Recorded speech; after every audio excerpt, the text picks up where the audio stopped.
Número 5. Les voy a hablar de la multiplicación de la maldad.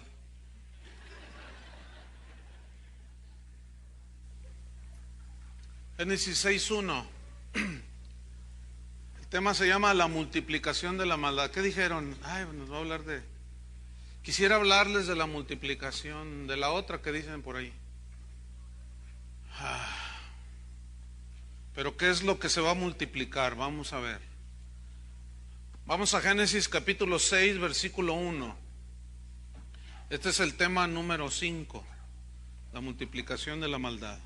Dice así: aconteció que cuando comenzaron los hombres a multiplicarse sobre la faz de la tierra, y les nacieron hijas, y viendo los hijos de Dios que las hijas de los hombres eran hermosas, tomaron para sí mujeres, escogiendo entre todas. Y dijo Jehová: no contenderá mi espíritu con el hombre para siempre, porque ciertamente él es carne, mas serán sus días 120 años.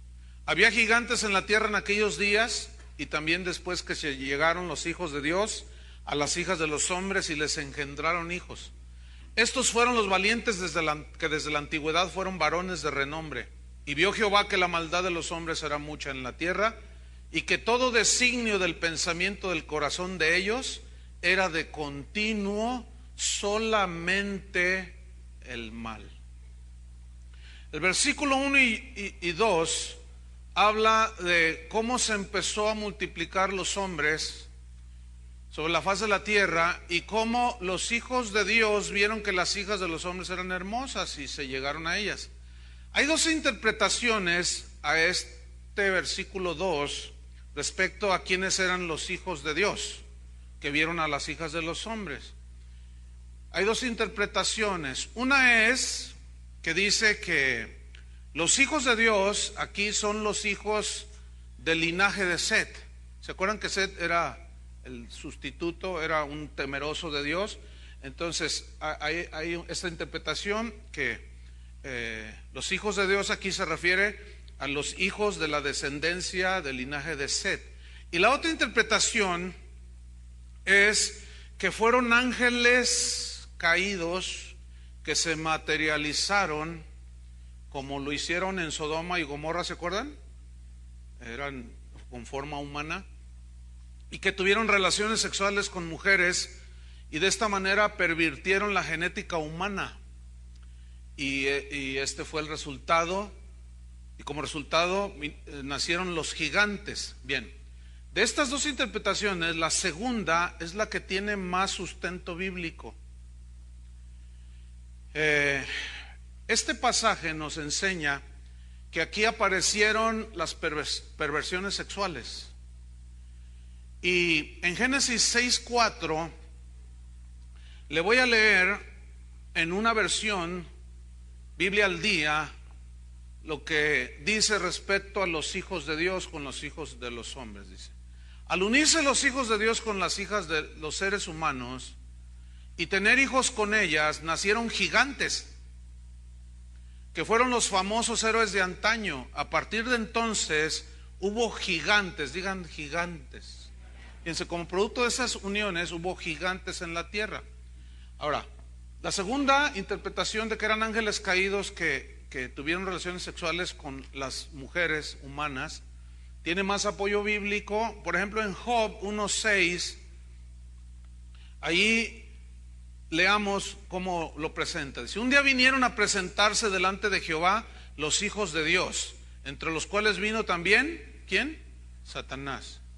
Entonces aquí comenzamos a vislumbrar que hijos de Dios se refiere a los ángeles. Ahora, déjeme leerle la versión Biblia al día sobre Job 1:6 y vea cómo lo traduce. Llegó el día en que los ángeles debían de hacer acto de presencia ante el Señor, y con ellos se presentó también Satanás. Entonces vemos que como menciona la Biblia que los hijos de Dios eran ángeles.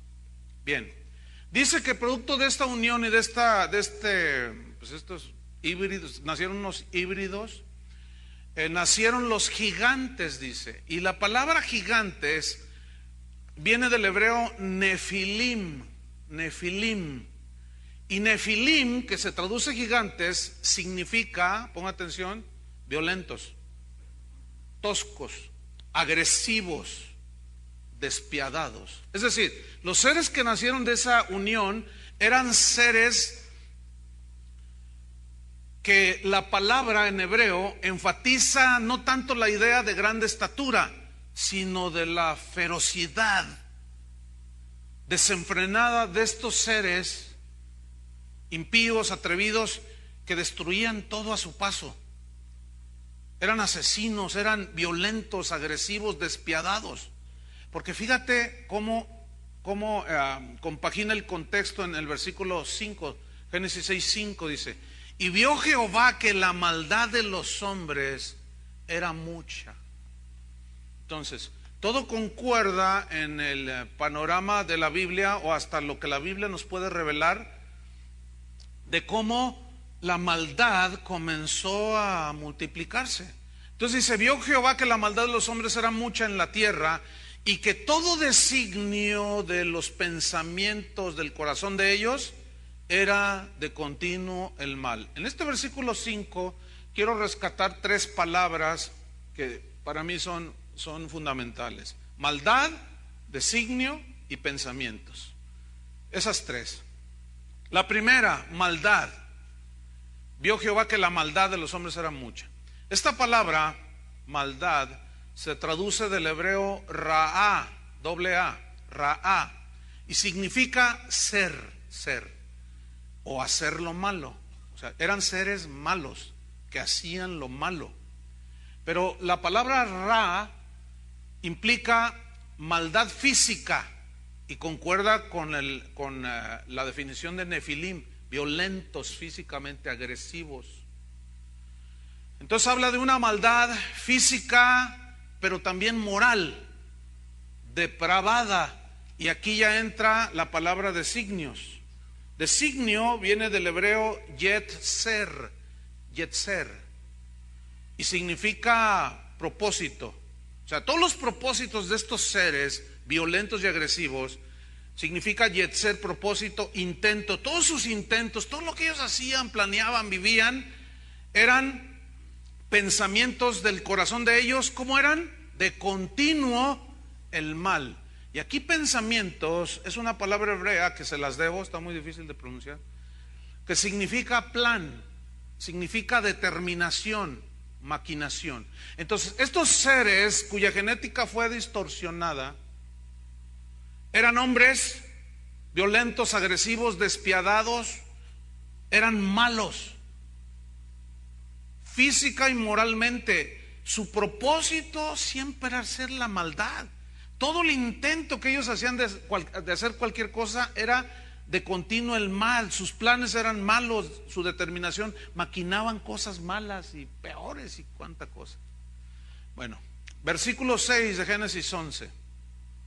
Producto de la maldad de esos seres que nacieron de esa unión perversa, Génesis 6:11 dice: y se corrompió la tierra delante de Dios, y estaba la tierra llena de violencia. ¿Ven cómo concuerda todo? ¿Me van siguiendo? Ok. ¿Cómo estaba la tierra? Corrompida y llena de violencia. Aquí hay dos palabras que quiero rescatar que son importantes: corromper y violencia. Esta palabra corromper viene del hebreo chak-hat, cuya raíz significa arruinar, dañar. Entonces, se corrompió delante de la tierra delante de Dios. Significa que estos seres lo que hacían era arruinar todo, dañaban todo, física y moralmente.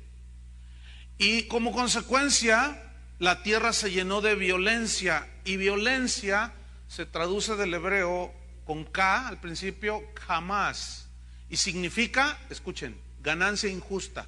Es decir, que ellos para ganar, tener dinero, qué sé yo, hacían violencia, secuestraban, asesinaban. Significa afrentar, afrentaban a todo el mundo. Agraviar significa. También se traduce como crueldad, eran crueles. cometían rapiña, robaban.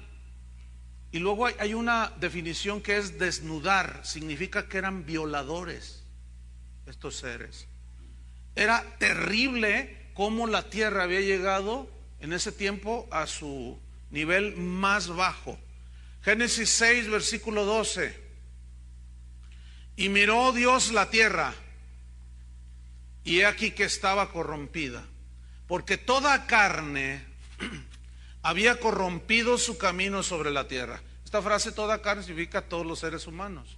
Se corrompieron, se llenaron de violencia y maldad. Génesis 6:13. Dijo pues Dios a Noé, al que había hallado gracia delante de él: he decidido el fin de todo ser, porque la tierra está llena de violencia a causa de ellos. Pero ese ellos es una definición, es una alusión a los gigantes. ¿Entiende? Que luego ellos, la gente, la demás gente que había allí, les siguieron los pasos, los mismos caminos. Dice, y he aquí que yo los destruiré con la tierra. Entonces, una de las señales de los tiempos de Noé fue la multiplicación de la maldad. ¿Me está siguiendo? Ahora, vamos a ver qué dijo Jesús en Mateo 24:12. Mateo 24:12. Dice así: y por haberse multiplicado, significa aumentado, significa abundado, y por haberse multiplicado, ¿qué? La maldad, el amor de muchos se enfriará. Aquí hay tres palabras que quiero rescatar: maldad, amor y enfriar. La primera, por haberse multiplicado la maldad. Aquí maldad se tradujo de un vocablo griego que es anomia, anomia. Y anomia significa sin ley, significa anarquía, significa ilegalidad. Es decir, que en los tiempos previos al regreso de Jesús serían como los días de Noé. Pero aquí el escritor del Evangelio, Mateo en este caso, utiliza anomia, que significa sin ley, anarquía y ilegalidad. ¿Qué significa eso? Que la gente que habitará, que vivirá en los últimos tiempos será gente sin ley, anárquica, que cometerán todo tipo de ilegalidades. Habrá un rechazo total a las leyes, no solo civiles, sino morales, espirituales. Entonces, los últimos tiempos, según la Biblia, serán de anarquía. ¿Por qué? Por la gente sin ley que hará lo que le da su gana, como en los días de Noé. Y este tipo de hombres sin ley, que no solo no tienen la ley de Dios, o estarán en las iglesias y dirán, sí, Dios, Dios, pero oyen la palabra y dicen, bueno, sí, así dice, pero se me hace muy exagerado. Y en realidad es gente que nunca se sometió a la palabra de Dios, son ley para sí mismos. Son esos que dicen, a mí nadie me dice lo que yo debo de hacer. Gente anárquica, sin ley. ¿Y cuántos conocen gente así? Entonces, este tipo de personas sin ley, a eso se refiere maldad. Porque al no tener ley que nos gobierne, pues es una anarquía. Van conduciendo en las calles, se pasan los altos en rojo, los semáforos en rojo, se meten en sentido contrario, violan las leyes. O sea, dicen, a mí me vale, dice, yo soy no sé quién, y mi amigo es el gobernador, y luego aquí el gobernador hasta mienta a la mamá. Es impresionante lo que estamos viendo, vergonzoso. Pero lo único que me habla la Biblia es la verdad. Gente sin ley. Ley de Dios sobre ellos, no, hombre, ¿cuál ley? Son gente sin ley. Mira, segunda de Timoteo capítulo 3 versículo 1. Segunda Timoteo 3:1. Yo se los voy a leer en la versión Biblia en lenguaje sencillo. para ahorrarme un poco de tiempo porque tengo muchas cosas que decirles. Yo se las voy a leer de entrada, así, directo en esta versión. Habla de las personas que vivirán en los últimos días. Ponga atención, nada más anótela. Usted conoce estas escrituras, o vaya siguiéndome ahí, pero vaya escuchando con atención cómo dice esta versión, que está muy bien explicada. Dice así: también debes saber que en los últimos días, antes que llegue el fin del mundo, la gente enfrentará muchas dificultades. Habrá gente egoísta, interesada solamente en ganar más y más dinero. También habrá gente orgullosa que se creerá más importante que los demás. No respetarán a Dios, ni obedecerán a sus padres, sino que serán malagradecidos e insultarán a todos. Serán crueles y se llenarán de odio, dirán mentiras, serán violentos e incapaces de dominar sus pasiones y deseos, odiarán lo que es bueno. No se podrá confiar en ellos porque esos orgullosos actuarán sin pensar, arrebatados. En vez de obedecer a Dios, harán lo que les venga en gana. Dirán que aman y respetan a Dios, pero con su conducta demostrarán lo contrario. No te hagas amigo de esa clase de gente. Entonces, por haberse multiplicado la maldad, la segunda palabra es el amor de muchos. El amor. Aquí amor viene de una palabra muy familiar para nosotros los cristianos, viene del griego agape. Y agape significa amar al máximo, con la máxima intensidad, que es el tipo de amor que Dios tuvo hacia nosotros. De tal manera amó Dios con tal intensidad que no pudo dejarnos ahí, porque su amor lo movió a darnos un Salvador. De tal manera amó Dios al mundo que dio. Entonces, aquí amor habla precisamente del amar al máximo. En este caso a Dios, amarlo con todo nuestro ser, pero también a nuestro prójimo como a nosotros mismos. Ahora fíjate, ¿cómo dice aquí que será la gente llena de maldad? Sin ley. Dirán que aman a Dios, pero sus hechos demuestran otra cosa. Entonces, aquí amor también se traduce por celo. Es decir, así como Dios tiene celo por su pueblo y quiere que nada más sea de él. Ustedes saben que dice la Biblia que Dios es celoso, no admite que tengas otro Dios. No son los celos como los humanos, porque Él es santo. Nuestros celos son pecaminosos, pero tiene que haber una palabra que describa el amor que Él nos tiene. Entonces, cuando alguno que dice que es cristiano, coquetea con otro Dios o con algún becerro de oro, está provocando a celos a Dios, como si una mujer casada le coquetea a otro hombre, está provocando a celos al marido, ¿no es cierto? Entonces, aquí también amor significa celo. Entonces, por haberse multiplicado la gente sin ley, el amor máximo que le debemos a Dios y al ser humano, y el celo por Dios y las cosas de Dios y su palabra, ¿qué? Se enfriará. Y la palabra enfriará viene del griego suko. Y este vocablo significa enfriar soplando. Como cuando tú soplas a un plato de sopa que está muy caliente y comienzas a soplar, ¿no? Y luego otra.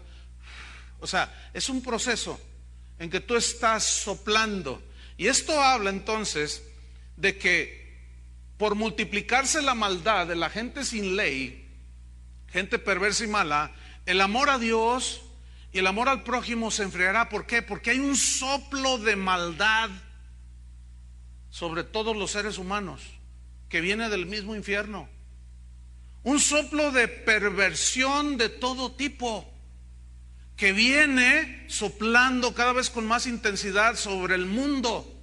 Pero ese mismo soplo de maldad entrará a la iglesia, según Pablo lo asegura en 2 de Timoteo. Porque esos hombres que él está narrando, habla de gente que tendrán apariencia de piedad, pero negarán su eficacia. Y la gente en el mundo no tiene apariencia de piedad, Esos son desvergonzados. Entonces, ¿de quién está hablando? De gente dentro de la iglesia que tienen apariencia de piedad, pero dicen, que convierten en libertinaje la gracia de nuestro Dios. Entonces, aquí Jesús está asegurando que por haberse multiplicado la maldad se perderá el celo por Dios, el celo por su palabra. Es de las distinciones más escabrosas que hay ahorita, más tenebrosas, que no hay celo por Dios, hermanos. No hay celo por la palabra de Dios. ¿Por qué será? Porque los hombres sin ley, la gente sin ley, mira, muchos, no todos, pero de esos que se autonombran apóstoles y profetas, son gente sin ley. Todos quieren que se les sometan a ellos. Tú pregúntales, ¿y tú a quién te sometes? A Dios, te dicen. Edad, como decimos los jalisquillos. Será como en los días de Noé. Hermanos, otra vez les quiero recordar, el fin está más cerca de lo que pensamos. Viene una pregunta que siempre ha inquietado a los seres humanos, y sobre todo los que no creen, y alguno que otro despistado cristiano. ¿Por qué Dios no destruye la maldad? Dicen. Bueno, respuesta: Dios siempre ha sido paciente con la maldad del hombre, siempre. La Biblia asegura, según el apóstol Pedro, que no quiere que ninguno perezca, sino que todos ¿qué? Procedan al arrepentimiento. ¿Por qué Dios no destruye la maldad? Porque Él sabe que al destruir la maldad tiene que destruirla junto con el ser humano. Por eso se espera. El ejemplo más claro, el mismo diluvio, hermanos. No puede destruir la maldad sin que destruya al hombre junto con la maldad, porque ya la maldad es parte de sus genes del ser humano. La única manera de librarnos de la maldad es arrepintiéndonos de nuestros pecados, lavándonos en la sangre del Cordero, convirtiéndonos, creyendo en el Evangelio y caminar con el Señor el camino angosto. Esa es la única manera de librarnos de la maldad que arrastra a todo el mundo.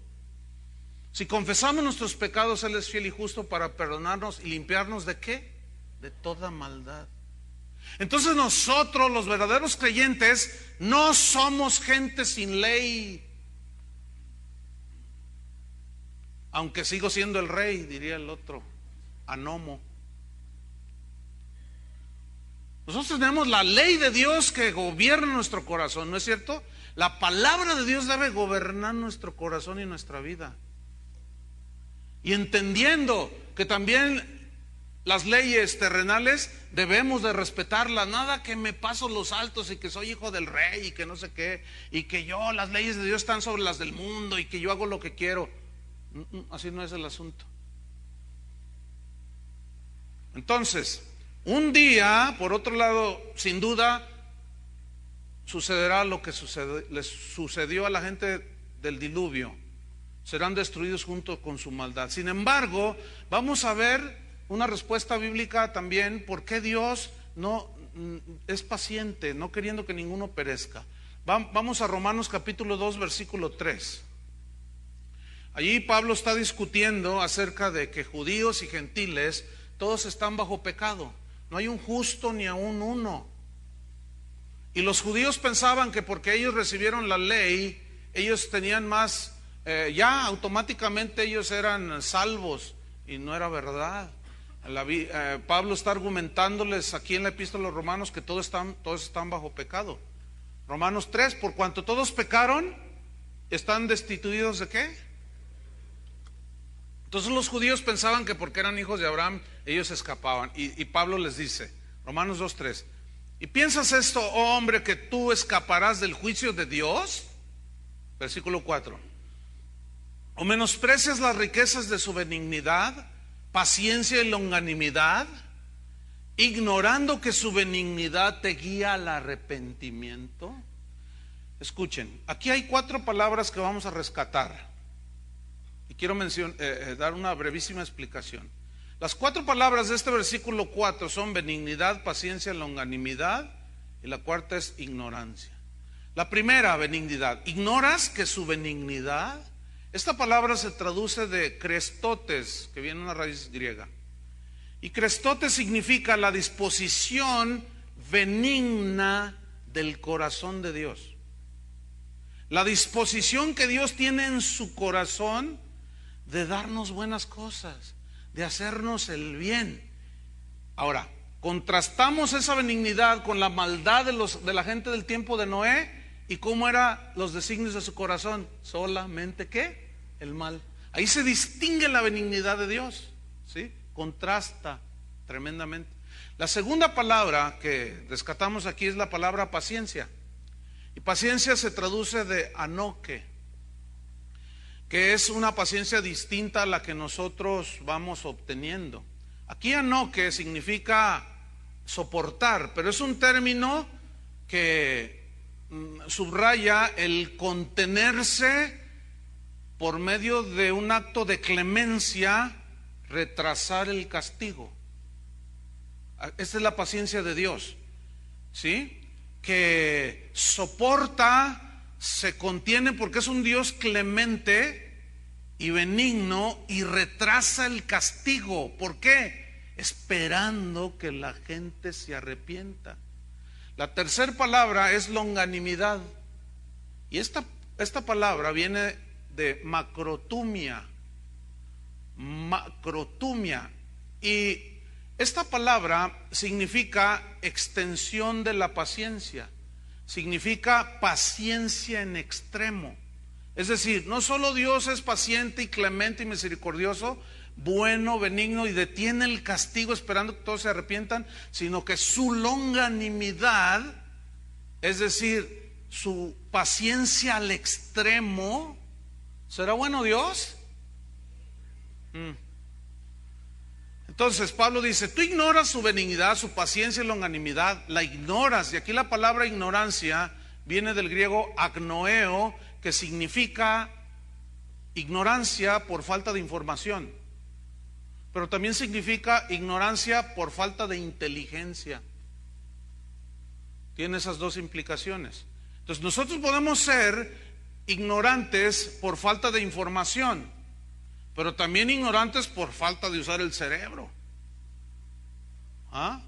Por ejemplo, si un cristiano quiere conocer la sabiduría de Dios, tiene que estudiar la palabra de Dios. ¿Cuántos dicen así debe de ser?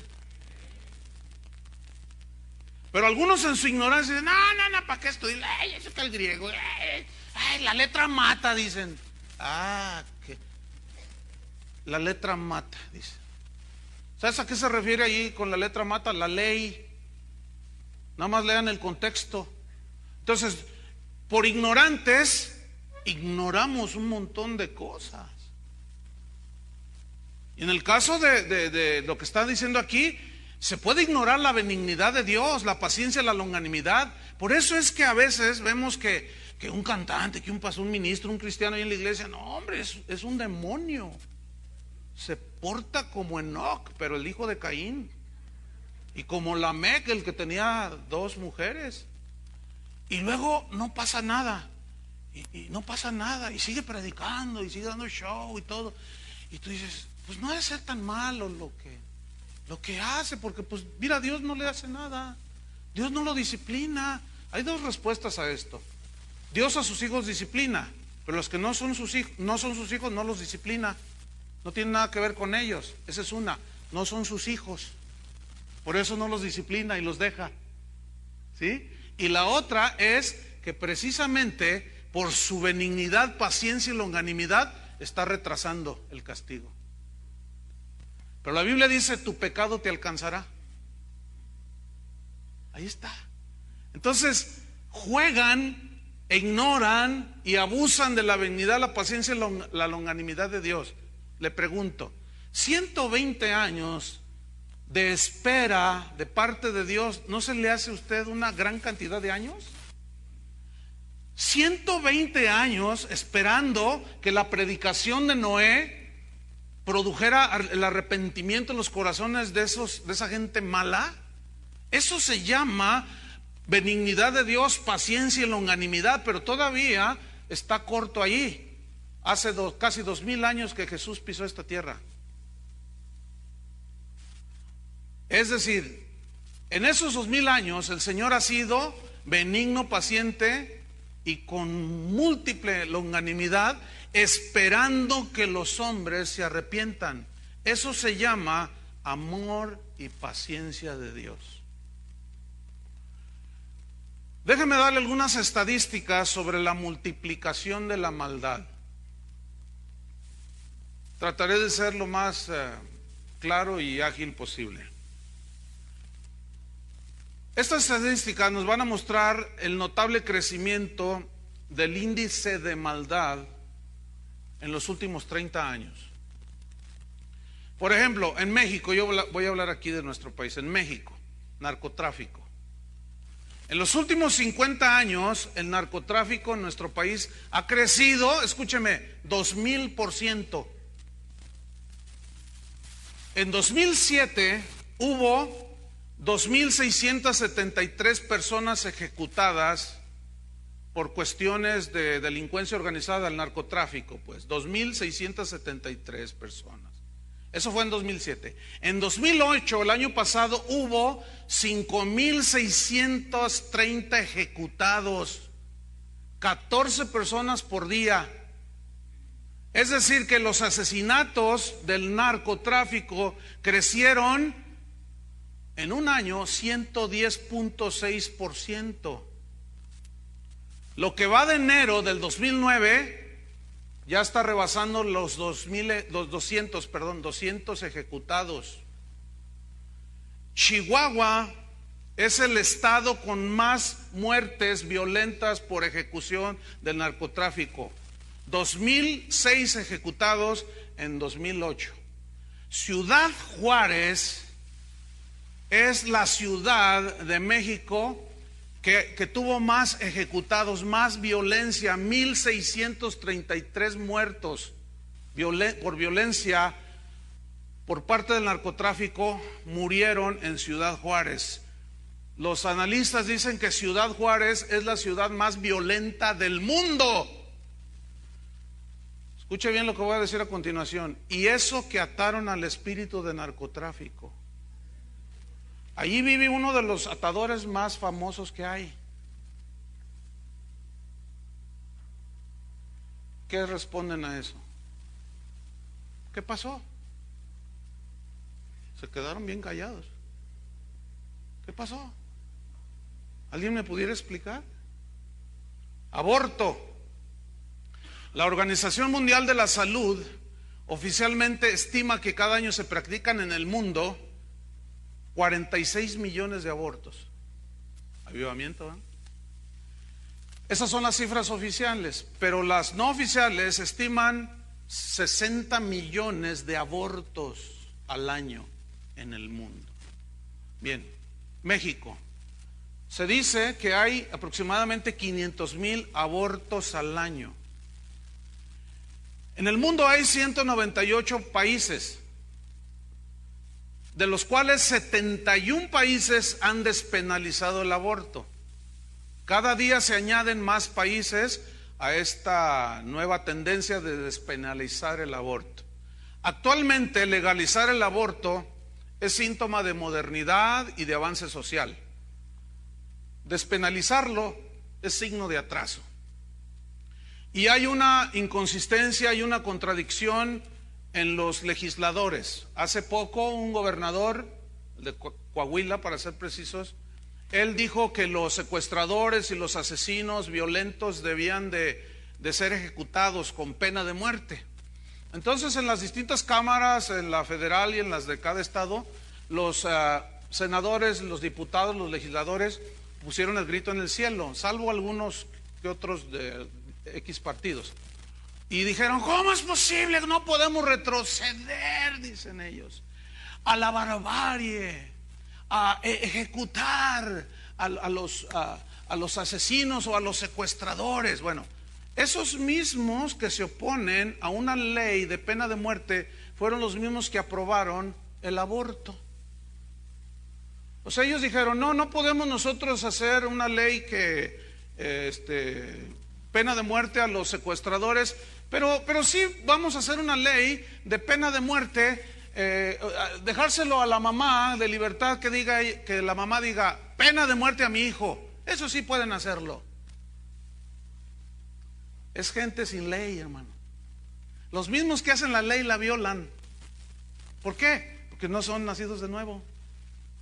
¿Tú crees que es? Fíjate, hay cristianos que, no, a mí Dios me dijo que voy a ser el presidente de México, dicen. Ah, no, está bien, presidente de México. Ok, llegas a ser presidente de México. ¿Qué vas a pastorear? ¿Cuántos testigos de Jehová vas a pastorear? O a gobernar, mejor dicho. ¿Cuántos mormones vas a gobernar?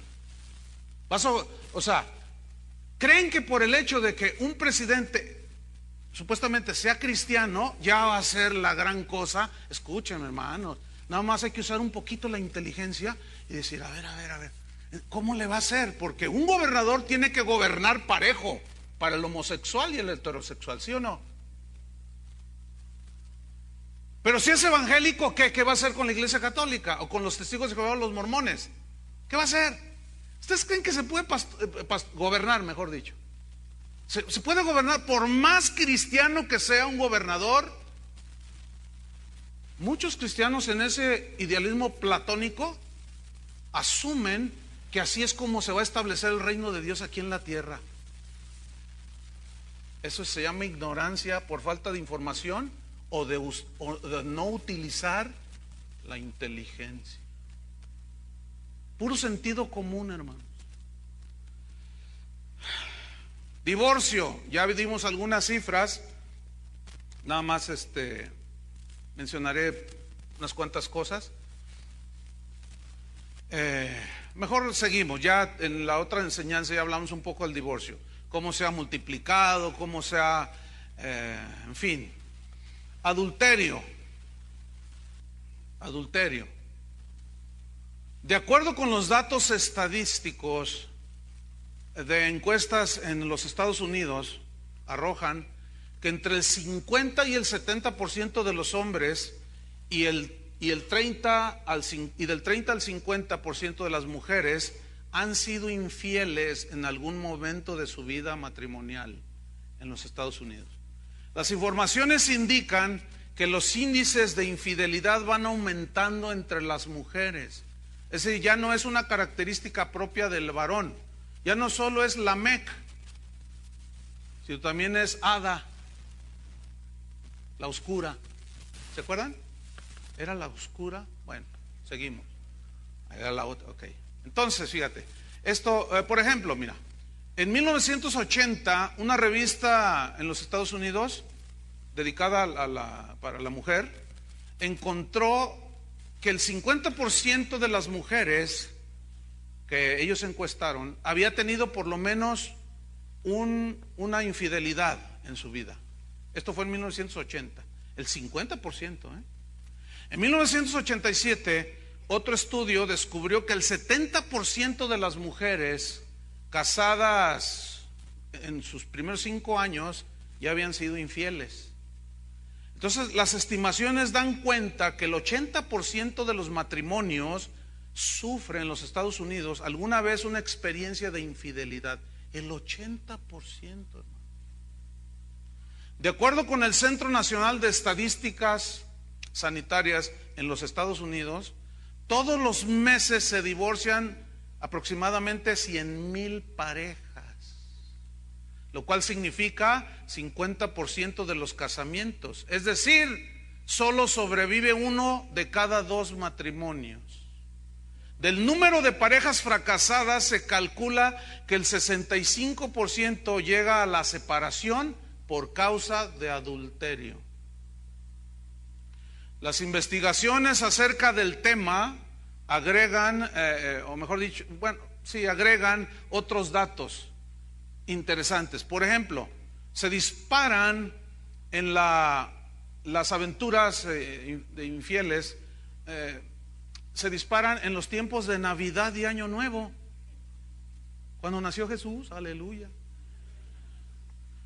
Y según estas encuestas están asociadas con las diversiones, el incremento del consumo de drogas y bebidas embriagantes, y pues darle la bienvenida a la Navidad y feliz Navidad y el Año Nuevo. y se disparan los adulterios. Qué contradicción, ¿no? ¿Y qué me dicen del adulterio cibernético? Yo conozco casos de cristianos, ya no del mundo, que empezaron a chatear. Déjenme decirles algo a los pastores: desaparezcan el Messenger. Yo sé lo que les digo, hermanos. No lo usen. Pueden usarlo con algún hermano, con algún hombre, pero escúchenme bien, yo lo tengo clausurado, yo no lo uso. Y me llegan un montón, y que me escuchen los que están oyendo alrededor del mundo.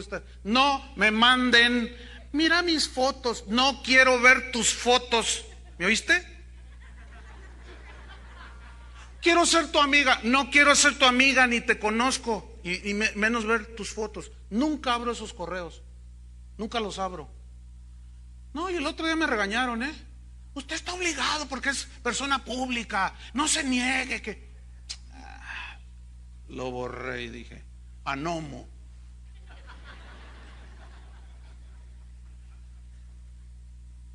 Mucho cuidado, hermanos. Hay una fascinación en ese tipo de situaciones. ¿Cuántos jóvenes han caído en ese error? Un montón, y de cristianos. Yo ya conozco, he tratado divorcios porque él o ella empezaron a chatear y encontraron al que todos los oye, y al amable, al que, ay, sí, pobrecita, y se empezaron a enamorar según ellos. Se citaron en algún lugar, en algún país X o ciudad, y ay, tú eres el hombre y la mujer que Dios tenía para mí. Se divorciaron y los unió el internet, los casó el internet. Así está la cosa, hermanos. Pornografía en todas las modalidades: sadismo bestial, niños, bebés, etcétera, etcétera. Acuérdense que estamos hablando por multiplicarse la maldad. Se dice que en California hay un lugar que se llama el Valle de San Fernando, y le llaman la capital mundial de la pornografía, porque ahí se produce más del 80%.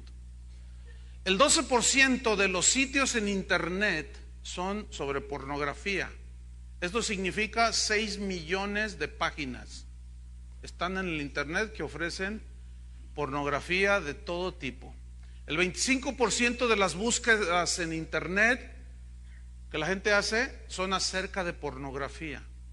El 35% de las descargas que la gente hace en su computadora son de pornografía.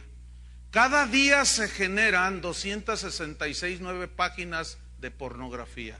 O sea, mientras yo estoy hablando ahorita, ya van 2, 4, 5. Sexo es la palabra más buscada en internet. Estos son datos del Google y todos esos, ¿sí? Es la palabra que más buscan de toda la búsqueda que hay. Ponen sexo. El 72% de los consumidores de pornografía son hombres. El 70% de visitas a estas páginas se hacen en horarios, fíjese qué interesante, de 9 a 5 de la tarde, o sea, en horas de oficina. La industria de la pornografía genera 18,000 millones de dólares en los Estados Unidos. 18,000 millones de dólares. 100,000 millones de dólares a nivel mundial. 100,000 millones de dólares. La explotación de la sensualidad, ¿ya se fijaron? 72 millones de personas visitan al año páginas de pornografía. Más de 20,000 imágenes de pornografía infantil se suben cada día a las páginas. Esto significa que 20% de toda la pornografía en internet implica a niños y hasta bebés. Hermanos, aquí conocí un caso aquí muy cercano de un pastor que violaba a 3 niñas de su congregación. Lo denunciaron hasta cuando eran jovencitas y ya cansadas. Así está. La pornografía infantil genera anualmente más de 3.500 millones de dólares en los Estados Unidos. 20,000 millones de dólares genera la pornografía infantil. Actualmente está registrado que la pornografía es motivo de divorcio porque las esposas encuentran al esposo viendo pornografía. Pero ahí va lo más grave: la pornografía dentro de la iglesia, metida entre los cristianos. Una encuesta que hizo una página, si la quiere anotar, se llama christiannet.com. Y ahí hay mucha información. Es una página cristiana. Ellos hicieron una encuesta y encontraron que muchos cristianos tienen problemas con la pornografía.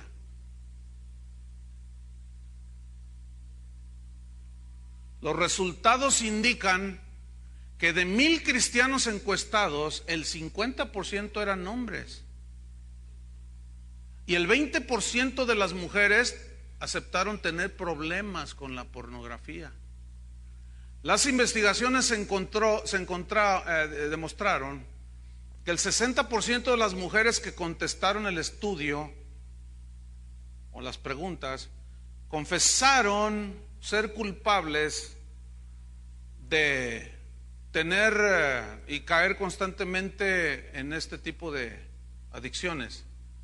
El 40% del total de las mujeres encuestadas por esta página cristiana confesó haber estado implicada en pecado sexual. Y el 20% de las mujeres que van a la iglesia reconocieron que miran pornografía. Estas cifras son sorprendentes,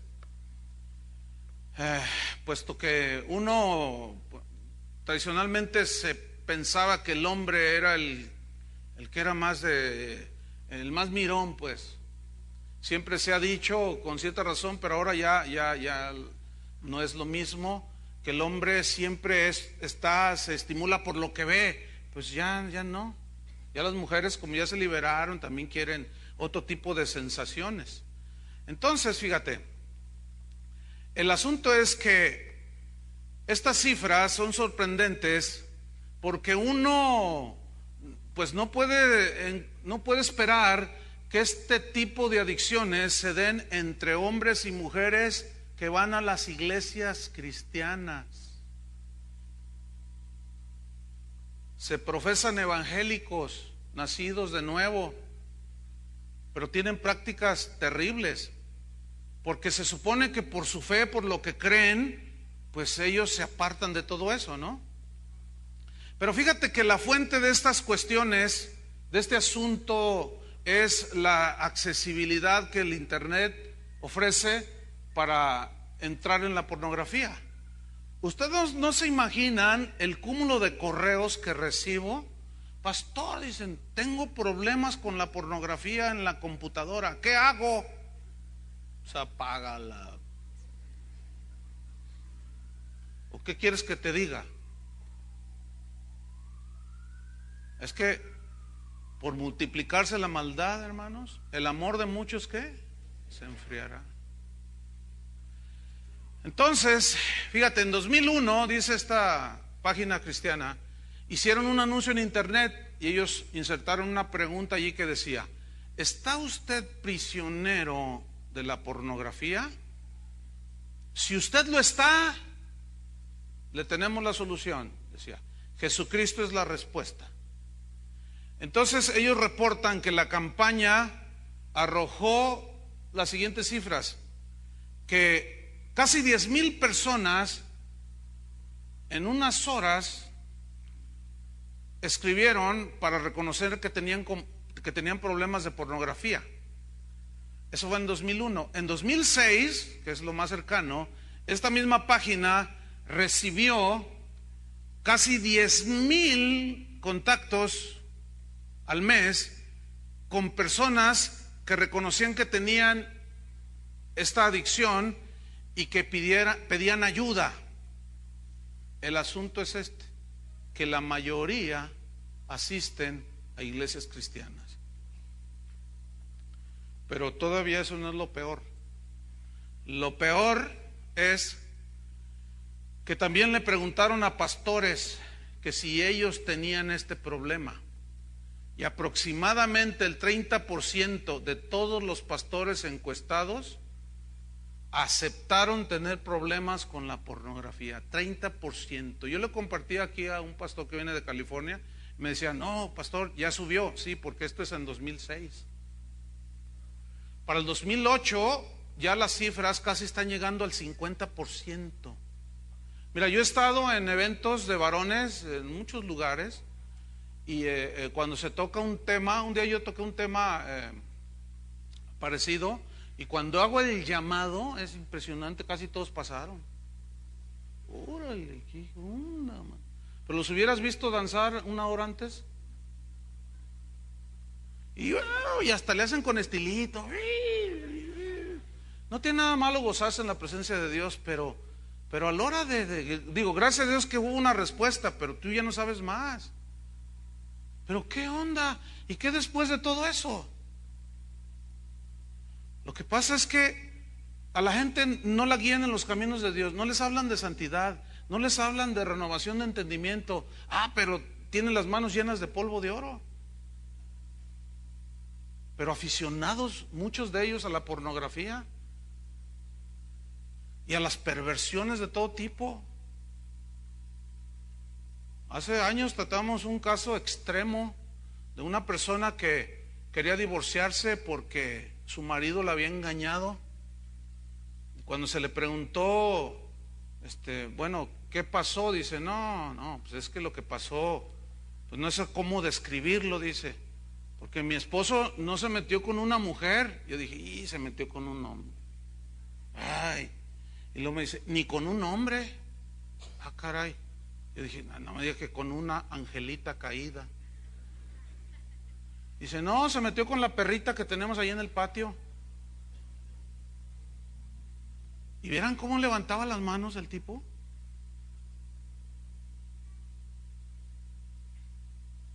Hasta diezmaba.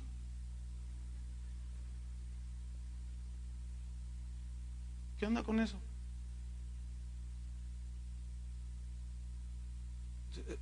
Si se vieran el rostro, préstame una cámara, me gustaría tomarles una fotografía.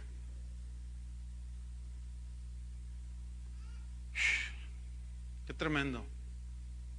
Génesis capítulo 6, versículo 5.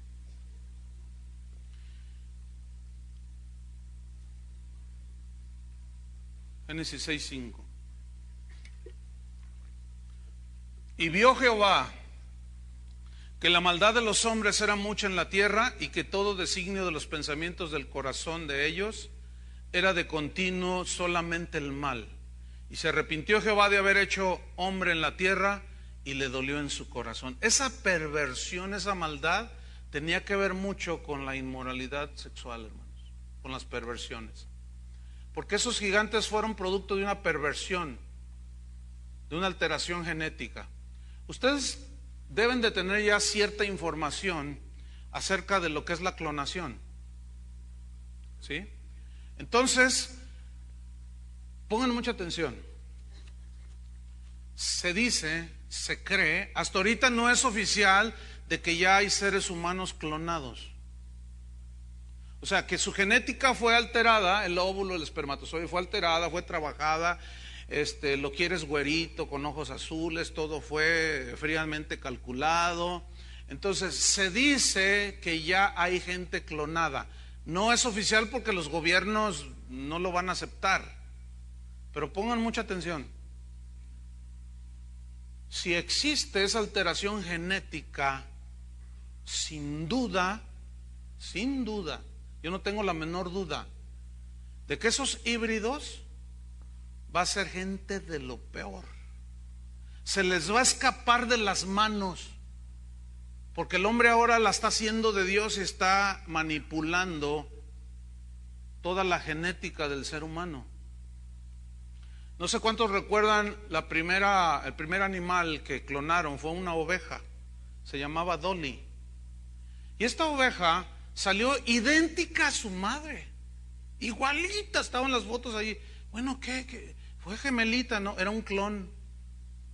Estaba clonada de la lana, tomaron una célula y de ahí manipularon y salió la ovejita. Bueno, no recuerdo exactamente el monto de tiempo, pero en un par de años la Dolly se murió. ¿Y saben de qué se murió? De vejez. O sea, se murió de viejita. ¿Cómo de viejita a los 2 años? Si su promedio no es de 2 años de una oveja. Lo que pasa es que algo falló. Y en ese caso fue que se manifestó por la vejez prematura. Pero imagínate, ¿se acuerdan que la Biblia, bueno, yo sé que hay mucho de simbólico allí, pero en fin, voy a mencionarlo. No estoy asegurando que así es, pero es posible, ¿no? Estoy especulando ciertamente. Pero lo que vio Juan, que hombres con cara de águila y que cara de y que no sé qué, y que ¿no serían clonados? Porque vivió gente muy fea. ¿Sí o no? Toda la mitología griega te pone al centauro, te pone a monstruos, la mitad hombre, mitad caballo, cara de señora embarazada, otros con cara de aficionada a las chivas. En fin, una serie de desparpajos genéticos que tú dices, bueno, a ver, ¿cómo está? ¿Qué sucedió en el Génesis? Una alteración genética. Surgieron seres perversos. ¿Sabes qué dicen los genetistas? Que los hijos de los alcohólicos son más propensos a caer en el alcoholismo. Porque la maldad se ha arraigado tanto que ya hay genes con los cuales nace la gente con propensión a este tipo de situaciones. Entonces imagínate, ¿cuál es la solución para esa gente? Una terapia cristiana. ¿Saben que muchos asientos en las iglesias hoy parecen el diván de los psicólogos en el consultorio? En lugar de asientos así normales, tienen divanes que se acuestan allí para que el pastor los terapee. Saca el campeón que hay en ti. Tú no eres malo, tú eres bueno. El potencial que hay en tu vida, el potencial de hacer la maldad, eso es lo único potencial que tenemos. Claro, como hijos de Dios ahí cambia el asunto. El problema es que como no nacen de nuevo, tarde o temprano se manifiestan lo que son. Y por eso hay tanto híbrido en las iglesias. ¿Saben que no existen las lobovejas? No existen las lobovejas. Eso sería un clon y un desparpajo genético. Mitad oveja y mitad lobo. Y Jesús no dijo eso, dijo, hay lobos y hay ovejas. Es imposible que el árbol bueno dé frutos malos, es imposible. Eso significa, aquí los frutos buenos significa el nacido de Dios. Es imposible que el nacido de Dios dé frutos malos. Como es imposible que el fruto malo, el árbol malo dé frutos buenos, es imposible. Porque el árbol bueno da frutos buenos. El cristiano nacido de Dios da fruto bueno. Unos al 30, otros al 60 y otros al tanto %. Pero los nacidos de nuevo, tarde o temprano dan fruto.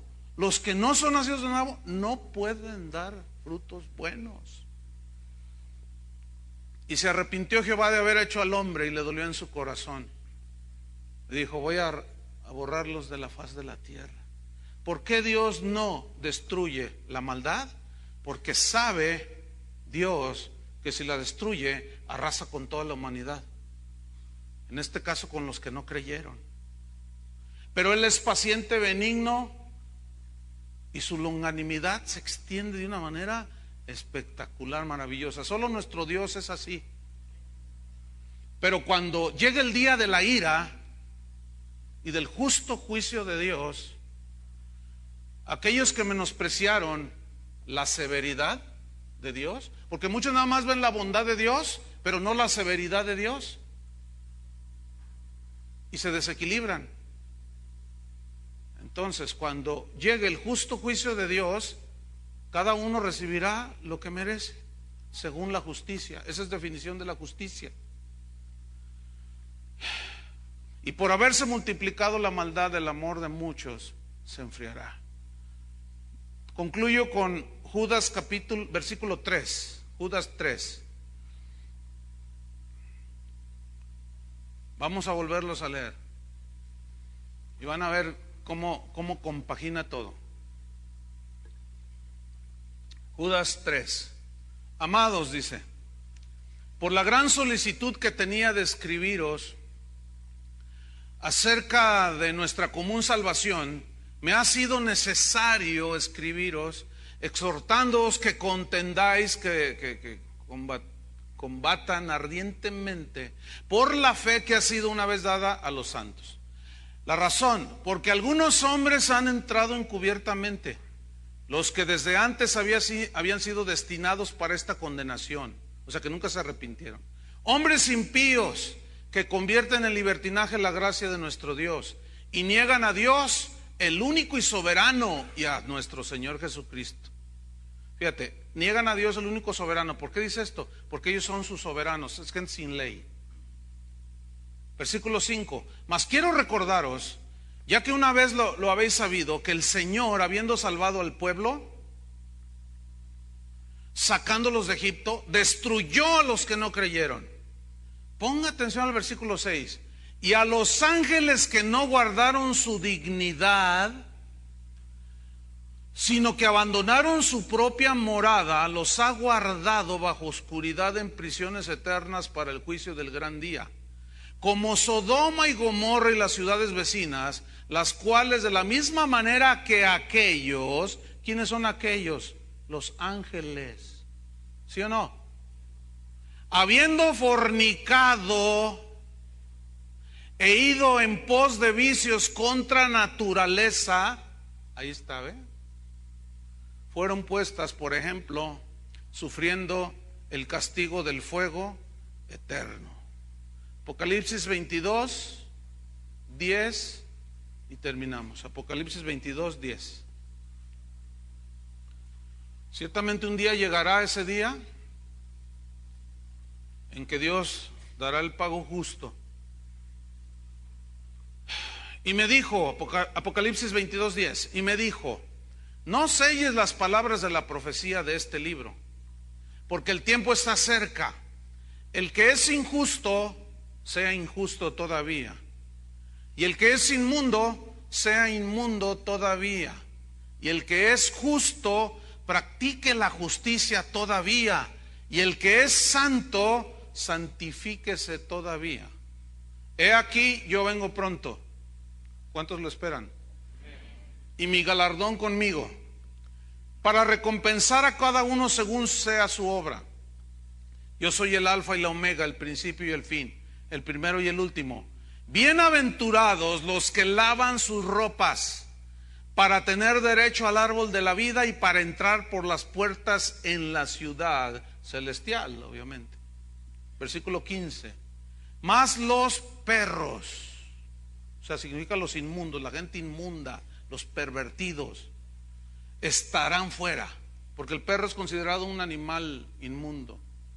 Los perros estarán fuera y los hechiceros. ¿Sabe que la iglesia está llena de hechicería? Tráigame una foto de su hijo que está en las drogas para yo orar por él. Y le ponen la mano a la foto y suéltalo, Satanás, y suéltalo. Eso es brujería. Y puedo poner 20,000 ejemplos. Hay uno que invoca la prosperidad y te cobra $100. Yo le hago una oración de prosperidad, pero tiene que ofrendar a mi ministerio $100. Entonces, pues dicen $100. ¿Y cuánto me? No, el Señor se lo multiplica 100 por 1. No, pues ahí están los $100. Invoco la prosperidad. Invoco la prosperidad. Ese es primo hermano de Walter Mercado. Mas los perros estarán fuera y los hechiceros, los fornicarios. Ay, pero nos amábamos. ¿Sabes cuántas parejas viven en unión libre? ¿Saben cuántas? Ya perdí la cuenta. Los homicidas, los idólatras. Ay, sí, esos que tienen a la Virgencita del Valle, esos se van a ir al infierno. Espérame. La idolatría no solo es tener una virgen ahí, es tener aún al pastor como lo máximo en tu vida. Y lo que es peor, tener al cantante como ese cambió mi vida. Ese no puedo vivir si no oigo sus últimos CD. Y nomás están esperando a ver cuándo saca el último CD, porque ay, cómo me bendice. Eso se llama idolatría, hermano. Hechiceros, fornicarios, homicidas, idólatras y todo aquel que ama y hace mentira. Hermanos, ¿qué quisiera yo haberles hablado de la multiplicación? Pero lo que la Biblia asegura es que lo que se va a multiplicar en los últimos días es la maldad. Palabras de nuestro Señor Jesucristo. Pónganse de pie.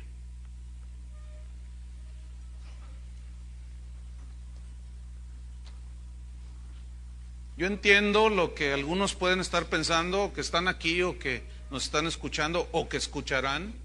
Yo los entiendo, lo que tal vez dirán cosas como, no, ese mensaje no, es puro juicio eso. A ver, espérame. ¿Qué predicó Noé? Y de eso vamos a hablar en la última conferencia. ¿Por qué rechazaron el mensaje de Noé? ¿Por qué rechazaron la exhortación al arrepentimiento? Ese será el tema en la noche. Pero algunos pueden estar pensando, es que a la gente hay que hablarle del amor de Dios. A la gente hay que hablarle no hay que asustarlos. No, eso del infierno. No, ¿para qué les hablas del infierno? El infierno está aquí en la tierra.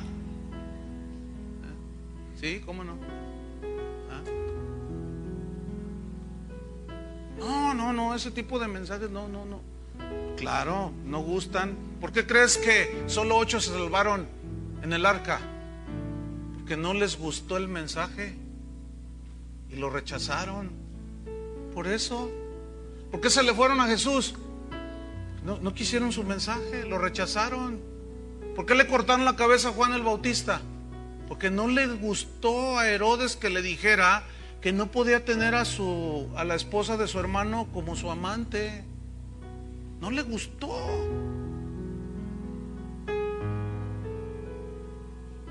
¿Pueden creer que pueda haber cristianos metidos en las iglesias que no les guste el mensaje de advertencia del juicio que viene? Sí, no les gusta. ¿Saben por qué? Porque ellos justifican sus acciones y convierten en libertinaje la gracia de Dios. Y lo justifican. No, Salomón, un día me salió uno. Salomón tuvo 800, yo nomás 2. Y a ver, Salomón se salvó. Yo creo que sí, dice, porque tenía fe y creía, pero tropezó. Y pues yo nada más 2. ¿A poco yo me voy a ir al infierno? Es nada más la justificación que se tiene. Cierra tus ojos, hermano.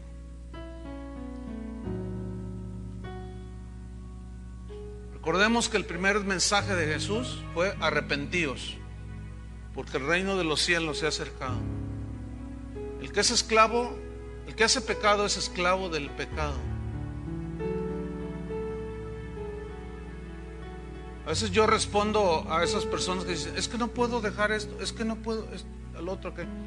Yo los invito a que escuchen una serie que di hace tiempo, se llama Seguros en Cristo, donde explico ampliamente lo que es nacer de nuevo, lo que significa el arrepentimiento. Y he tenido contestación de personas que dicen, pastor, yo tengo 20 años, creía que era cristiano, no era nacido de nuevo. Fíjate nomás, 20 años, 15 años. ¿Por qué? Porque hemos hecho a un lado la predicación que confronta y la gente se regodea en su sensualidad. Pero la realidad es que la maldad cada día se está multiplicando, hermanos, cada vez más. Y espérense, todavía no vemos lo peor. Señor, ayúdanos, guárdanos. Tu palabra dice que tú eres poderoso para guardarnos sin mancha y sin caída, como fue Noé, que halló gracia, como fue Enoc, que caminó contigo 300 años y lo llevaste un día, Señor. Queremos ir contigo, pero necesitamos que ese creer y esa fe se traduzca en obediencia, en justicia, en rectitud, en una vida verdaderamente nueva para los que estamos en Cristo. No una vida donde jamás vamos a fallar, seguramente lo haremos, pero la Biblia nos tiene una salida aún para cuando nos pasa algo. Si confesamos nuestros pecados, Él es fiel y justo para perdonarnos y limpiarnos de toda maldad. El rey David decía: lávame más y más de mi maldad, porque él reconocía que, como el nombre antiguo de su antepasado Enos, hijo de Set, tenía un significado muy importante. Soy un hombre frágil, soy una mujer débil. Por eso Pablo decía: fortaleceos en el Señor y en el poder de su fuerza. En el Señor y en el poder de su fuerza. Señor, queremos habitar bajo tu amparo, tu abrigo, porque tú eres el Todopoderoso. Tú dijiste, Jesús, que a los tuyos nadie los arrebataría de tu mano. Por ese lado, cuando somos verdaderamente nacidos de nuevo, nada nos arrebata esa gran bendición que nos has regalado, la vida eterna. Nadie puede arrebatarnos de tu mano, Señor. En esta tierra tendremos aflicciones, tentaciones, pruebas. Tal vez alguno tropiece, una vez, dos, pero 7 veces cae el justo y se vuelve a levantar. Pero el impío, ese vuelve a su vómito y ahí se queda. El no nacido de nuevo ahí se quedó, nunca lo fue. Señor, ¿qué más quisiéramos? Que las cosas fueran diferentes, pero tú lo aseguraste. Mas como en los días de Noé, así será la venida del Hijo del Hombre. Por haberse multiplicado la maldad, el amor de muchos, el celo por lo bueno, el celo por Dios se va a enfriar. Y es así como se comienza a permitir y a ser indulgente con prácticas, con cosas que no van de acuerdo con un hijo de Dios. Señor, ayúdanos. Ten misericordia de nosotros.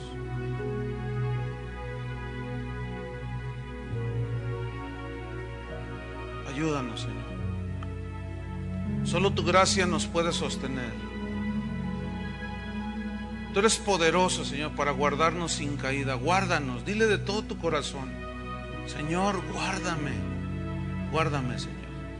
Que mi corazón y mis sentidos, con tendencia a lo sensorial solamente, a lo sensual, no me arrastren, Señor. Ayúdame a que prevalezca mi hombre nuevo, mi ser interior, que tenga dominio sobre las pasiones y los malos deseos. Las tentaciones siempre las vamos a tener, esas no las podemos evitar, pero sí podemos decir no a la maldad. Dejemos que la ley de Dios, la palabra de Dios, nos gobierne cada día, cada paso que damos. Pastores, gobernar la iglesia con la palabra de Dios, esa es la vara y el cayado del pastor. Dirección, pero también hay disciplina en la iglesia. Prediquen la palabra a tiempo y fuera de tiempo. Redarguyan, reprendan con toda paciencia y doctrina, porque vendrán tiempos cuando la gente no soportará la sana doctrina, no la aguantarán. Tendrán comezón de oír y se amontonarán alrededor de falsos maestros que les rascarán el oído, engañándolos de esa manera. Hay una grave responsabilidad sobre los pastores, sobre todo, porque somos los que estamos dirigiendo. La Biblia dice que debemos de ser ejemplos de la grey. Yo quisiera que los que son pastores vinieran aquí al frente. Me gustaría que queremos orar por ustedes, pásenle. Y los que están de alguna manera ya ayudando en el pastorado, vengan aquí adelante.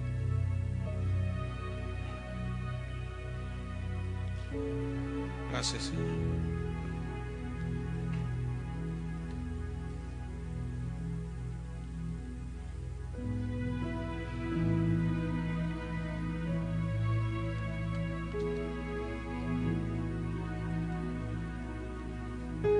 Ustedes saben que Jesús dijo que Él nos hizo un llamado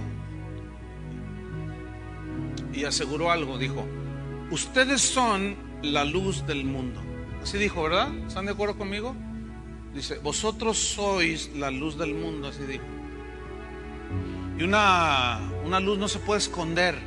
La luz brilla, siempre se pone en alto para que alumbre.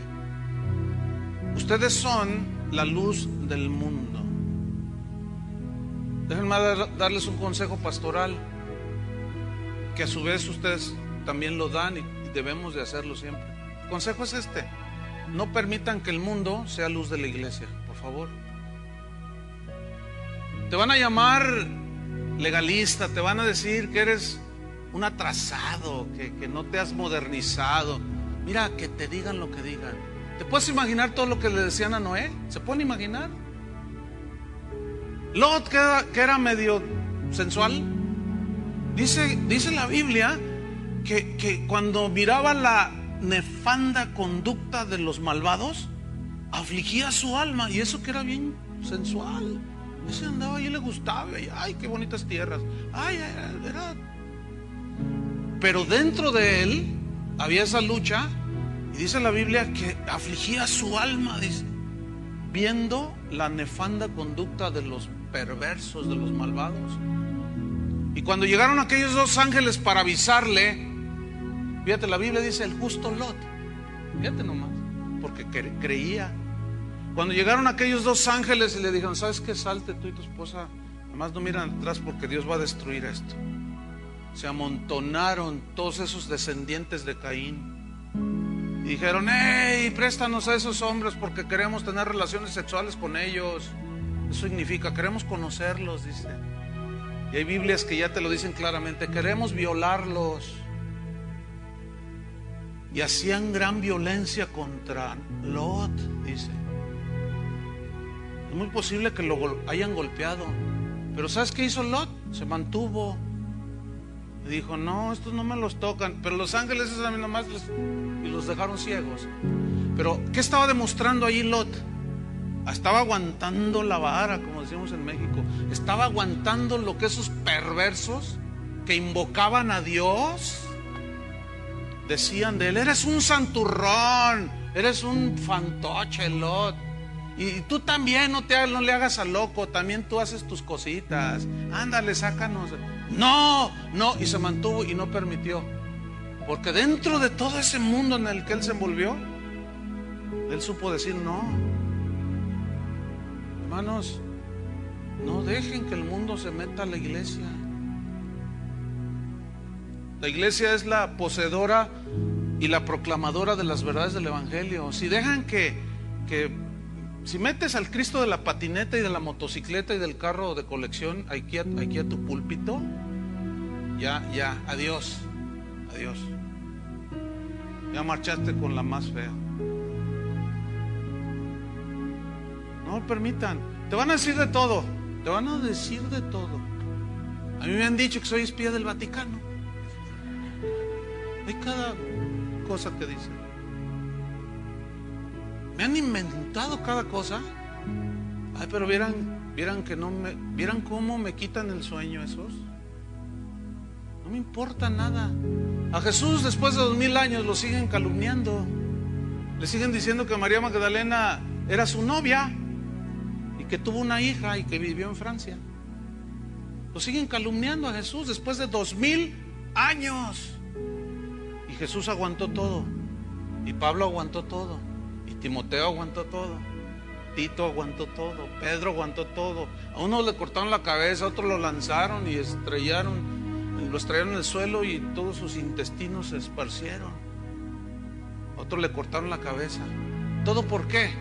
Por guardar la fe que les había sido dada.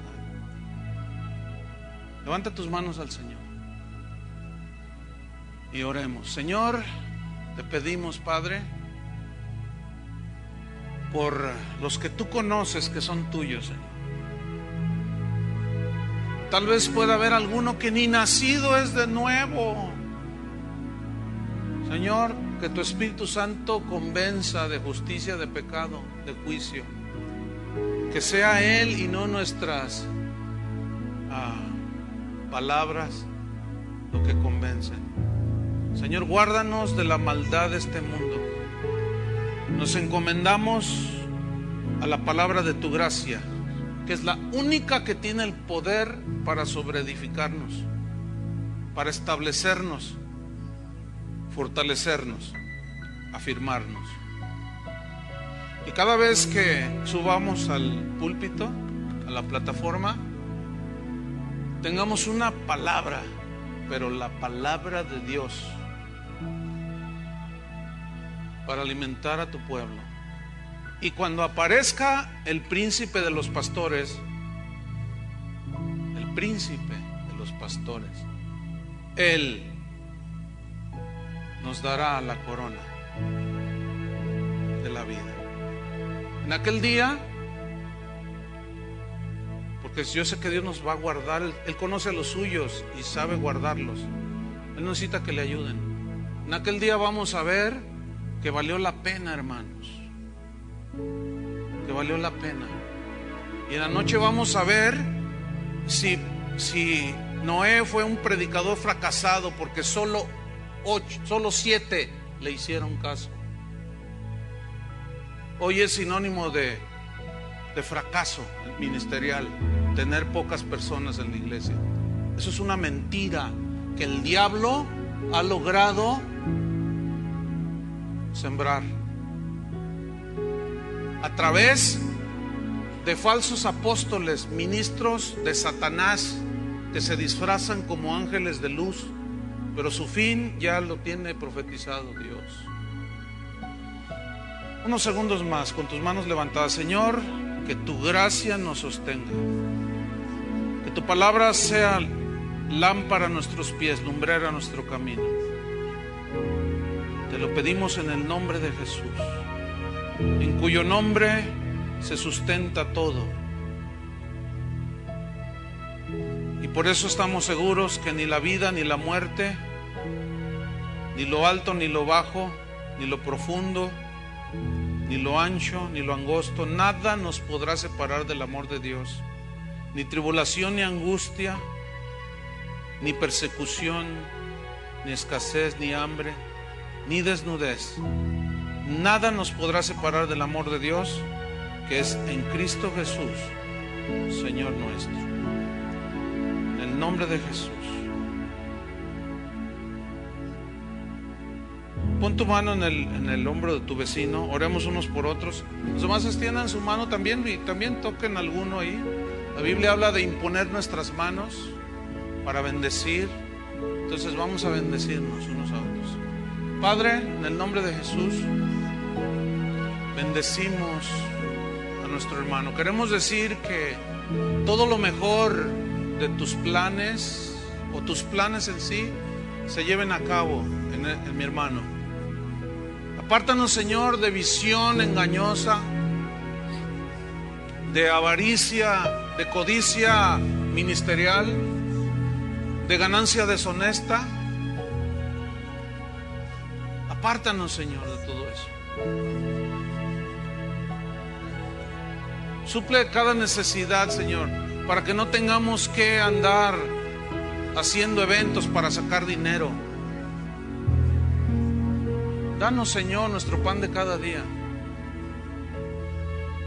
El Señor sabe que tenemos necesidad antes que le pidamos. Y Él, hermanos, a veces nos prueba por medio de la escasez para ver dónde está nuestra confianza.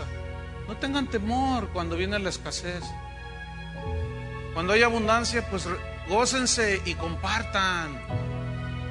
Denle al que no tienen, regálenle. Si ves un pastor cansado y ves que no tiene dinero, regálale 2 días allí en un lugar donde descanse con su esposa.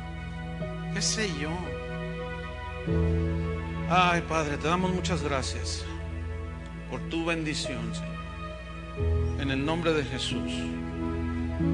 Amén. Gracias, Señor. Dale un abrazo a tu hermano.